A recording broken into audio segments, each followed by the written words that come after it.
Kapai, that's hello in my tribal language, and greetings, everyone. It's my honor to be here with Dennis Laughlin from Oklahoma in this brief interview about Dennis's amazing work. As a Native American flute player, Dennis has been performing and giving his heart for care facilities for a very long time. He has an amazing story. So what this interview is about, this is a project.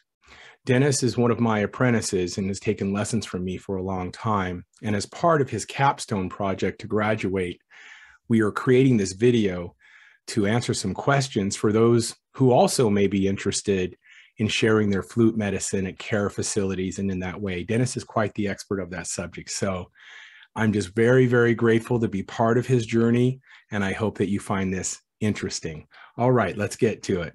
So Dennis, how are you? I'm well, my friend. How are you? So good to see you. I notice you have a special shirt on. Can you tell us about that shirt? I do. This is my Native American Style Flute Award shirt for the Healing Flute Award for 2021. And can you explain a little bit of why you received that award? I received it a combination of a CD that I made of very soothing meditative music, and the fact that I've been playing in nursing home facilities and with hospice for for almost a year now. That's awesome. So how long have you been playing the flute, Dennis? I got my first flute in 2005, so that's 16 years. Wow, 16 years of playing.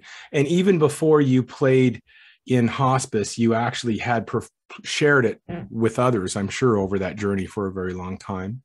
Oh, yes, indeed. And how I got involved in hospice was my wife took ill, and I was her caregiver for 4 years. And I started playing for her to help her relax when she was having problems. Well, that's awesome. And you played her through her journey is how the story goes. I did. I played her from this life to the next. That is beautiful.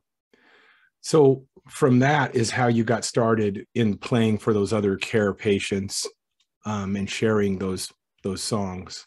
So if someone wants to do this, and I know you're very active in doing it, and I know you do it every week, and you're out there, and you're very established, what is the process to get started for approval to go play at a care facility for a flute player? I went through the hospice facility that was helping take care of my wife during her final months. And it so happens that at the end of the year, they have a memorial dinner for the patients they lost at the end of the year. And one of their nurses goes to church with me and has heard me play in church. So she asked if I would play at the memorial. And I did. As they were reading the names of the people who passed, I was playing in the background. And from there, it grew into a collaboration with the hospice people. And I've taken their entire volunteer course, and I'm a certified hospice volunteer. I think that was the best thing that got me through the door in nursing homes, especially in this COVID time. So you would recommend, so if you're listening out there and you've been playing the flute and your heart's telling you want to share it with others as a gift that are in those situations in the care facilities, a good thing to do then, Dennis, is your recommendation is to contact your local hospice and see if there's a certification to be a hospice presenter, right? Yes, definitely. If you just, especially now in these times of COVID and things like that, if you just go around knocking on a nursing home door, you probably won't get anywhere. Right.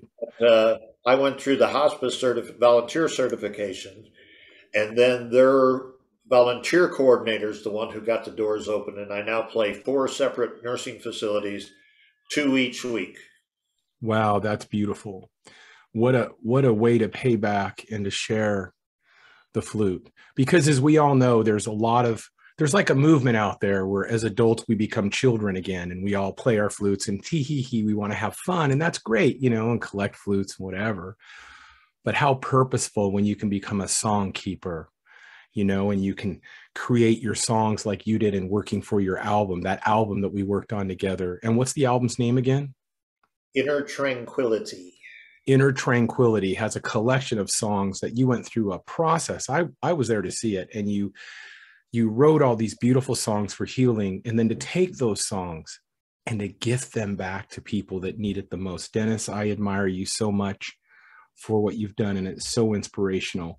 Can I ask, what are the benefits that a flute player might receive from that experience as well? To watch these people react. One thing I need to say is that I did take a couple other classes, and one of the things in doing this, I don't view it as a performance. I view it as a service. Right. And so I watch the reactions of the people and can kind of sometimes adapt my playing to what I'm seeing in reaction of the patients. But it is so rewarding. I leave. I'm at one facility or another every Monday and Thursday, and I just leave there with a joy in my heart and a smile on my face every time. It must take a certain sense of strength, right? I'm yes. sorry.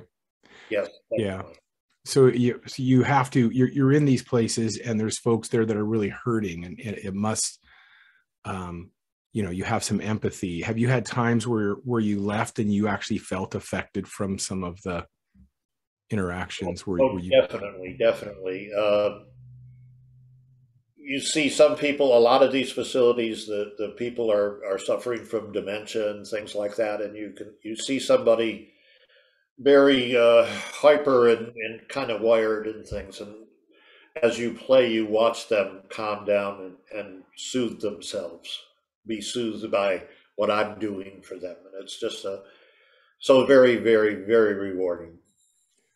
And I know that in working with you, I've worked with you on your album, and I've just been I'm so honored to be part of your flute journey as one of your teachers.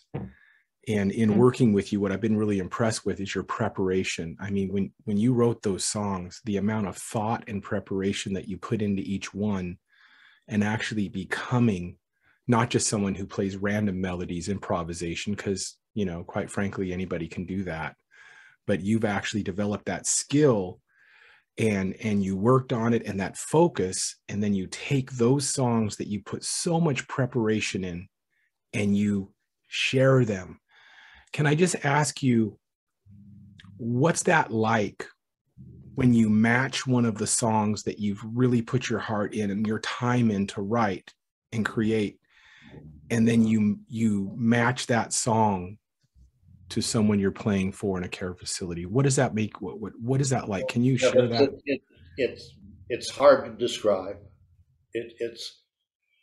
It's thrilling and humbling at the same time, because you create these songs with a certain intention, but until you see it affect someone else, you're not really sure if that intention comes through or not. And it's, as I said, it's a thrill, but yet it's humbling at the same time, because I know that, at least in some ways, I've accomplished what I set out to do. Well, brother, I'd like to share that November brought me several instances of kind of following in your footsteps. I was asked to perform via Zoom for several COVID patients on separate occasions. It started with one, and then somebody heard that I did it. The next thing I knew, I had several. And these are people who were on respirators, and one family wanted me to play as they unplugged, and so I'm playing the flute on Zoom, and I can see the COVID patient there with the respirator on. And most of these were tribal out of the couple that I did. And, I thought of you, because like most flute players, I performed at care facilities before, but there's a difference in just playing one or two and doing what you do, which is it's a regular commitment that you've made. And I just think that's why we wanted to do that interview with you, and that's why it's so remarkable. But I would just like to say, look, you're my teacher, and I just like to say Hayu Masi in my tribal language for working with you, and you're my elder, and you just keep it up. And do you have any, before you play a song, because we're going to put him on the spot here, so he's going to play us a short song. But before you play your song, do you have any advice to anyone? Now, we already talked about contacting your local hospice. You can actually call a care facility first on the phone. But different care facilities may have different rules a little bit. Exactly. So do you have any other advice to anyone? Well, I touched on it a bit ago, but it's not like being on a stage at a festival and performing. And it's you have to view it as you're there to perform a service, not perform a concert. And that's the big thing. You need to pay more attention to the patients than you would to just your general audience. That's wise words. And, you know, I would like to add to your advice by saying, if you're a flute player and you're listening to this interview out there, there are no performances. There's only sharing. So it doesn't matter if I'm on the stage or in the studio or at a flute circle or playing for a situation like I mentioned with COVID or whatever. We only play from the heart. And when we've done things like Dennis has done and put all that time, I mean years, into developing these beautiful, well-crafted songs that share his story, that share his medicine, and then he matches those songs to those folks that he's playing for, it's very, very beautiful, and it's very powerful. So Dennis, we would just like to thank you for your time again, Hayamasi, for taking time for this interview. And following this interview, Dennis is going to play us out. He's going to play a song, but following this, we will put Dennis's email and his phone number up there on the screen for you.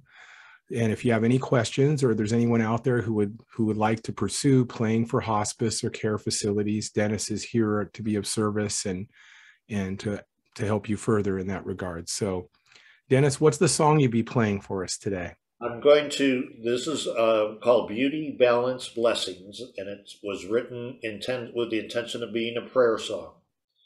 And when I leave the facilities, this is the last song I play. And I tell those people until I come back again in 2 weeks, they'll be in my prayers.